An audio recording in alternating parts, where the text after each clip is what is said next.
புகைப்பிடிப்பது புற்றுநோயை உண்டாக்கும், உயிரை கொல்லும்.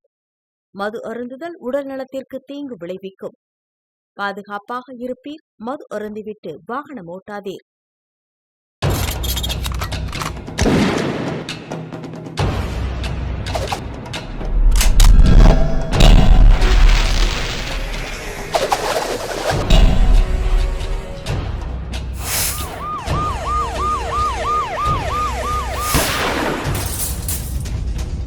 கோப்பியம், உண்மையும் பின்னணியும்.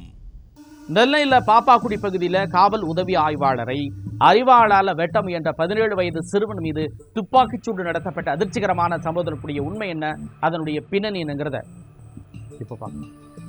நெல்லையில் இயல்பாகவே பதற்றமான சூழல் நிலவி வரும் நிலையில் பாப்பாக்குடி காவல் சரகத்திற்கு உட்பட்ட பகுதியில் கடந்த சில நாட்களாகவே 17 வயதுடைய 2 சிறுவர்கள் பல சட்டவிரோத செயல்களில் தொடர்ந்து ஈடுபட்டு வருவதாக அதே பகுதியை சேர்ந்த சக்திகுமார் என்பவர் காவல்துறைக்கு தகவல் அளித்ததாக கூறப்படுகிறது.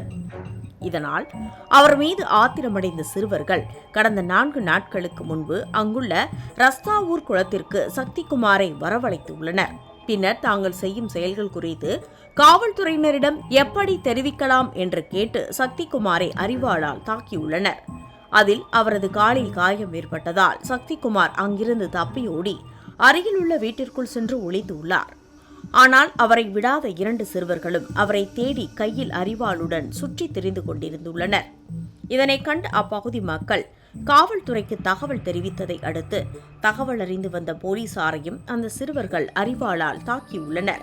இதில் சிறப்பு காவல்படையை சேர்ந்த ரஞ்சித் என்ற காவலருக்கு காயம் ஏற்பட்டுள்ளது. இதையடுத்து பாப்பாக்குடி காவல் உதவி ஆய்வாளர் முருகன் அங்கு வந்து அராஜகத்தில் ஈடுபட்டிருந்த 2 சிறுவர்களையும் கண்டித்துள்ளார். ஆனால் அச்சிறுவர்கள் உதவி ஆய்வாளரையும் அரிவாளால் வெட்ட முயற்சித்துள்ளனர். இதனால் அவர்களிடமிருந்து தப்பியோடிய உதவி ஆய்வாளர் அருகில் உள்ள ஒரு வீட்டிற்குள் சென்று தஞ்சம் அடைந்துள்ளார்.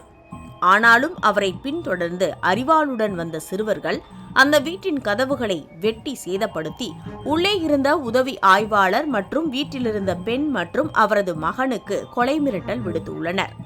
இதனால் நிலைமை கைமீறி செல்வதை அறிந்த காவல் உதவி ஆய்வாளர் முருகன் தன்னுடைய உயிரை காப்பாற்றிக் கொள்ள வீட்டின் உள்ளே இருந்து கதவை நோக்கி துப்பாக்கியால் சுட்டு உள்ளார்.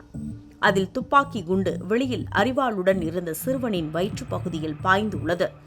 இதையடுத்து காயமடைந்த சக்திகுமார் மற்றும் 17 வயது சிறுவனை போலீசார் திருநெல்வேலி அரசு மருத்துவக் கல்லூரி மருத்துவமனையில் சேர்த்த நிலையில் இச்சம்பவம் அப்பகுதியில் பரபரப்பை ஏற்படுத்தியுள்ளது. என்ன பிரச்சனை எனக்கு தெரியாது. அந்த குடிச்சிட்டு இருந்திருக்காங்க. குடிச்சிட்டு ஒரு தண்ணிக்கு தான் அவங்களுக்குள்ள பிரச்சனை. ஆமாம், என் பையன் சத்தி, அவங்க இன்னொரு பையனுக்கு அவனுக்கு காலில் லேசாக பட்டுட்டு ரோலை ஏதோ கையில் அதுக்கு ஓடி இருப்பாங்கன்னு நினைக்கிறேன். போலீஸ் துரத்திருக்காங்க. அது என்ன சொன்னாங்களோ தெரியல. அன்றைக்கி ஓடவும் அந்த அன்றைக்கி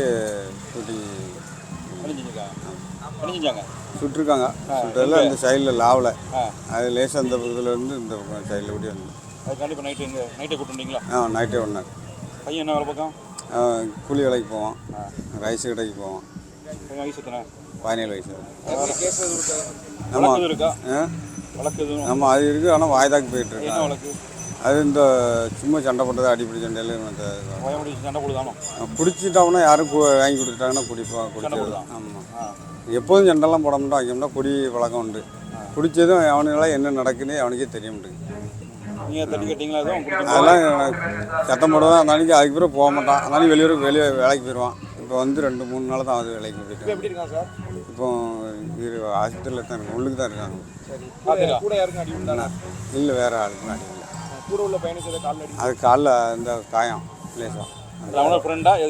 ஒன்றும் சேர்ந்த ஃப்ரெண்டு தான், ஒன்றா சேர்ந்த பையன் தான். துப்பாக்கிச்சூடு நடத்தி தப்பிக்கக்கூடிய அளவுக்கு ஆபத்தானவர்களாக தடம் மாறி வரக்கூடிய இன்றைய இளைய தலைமுறைகள் சீரழிஞ்சிட்டு வர்றதுக்கு போதை வஸ்துக்களே காரணமாக இருந்துட்டு, அதையும் கடந்து பல பெற்றோர்கள் தங்களுடைய பிள்ளைகளின் எதிர்காலத்தை பற்றி எந்த விதமான அக்கறையும் காட்டாமல் இருக்கிறதா அவங்களுடைய இந்த மாதிரியான நிலைமைக்கு காரணம் அப்படிங்கிறத மறுக்கவே முடியாது. கோப்பியம், உண்மையும் பின்னணியும்.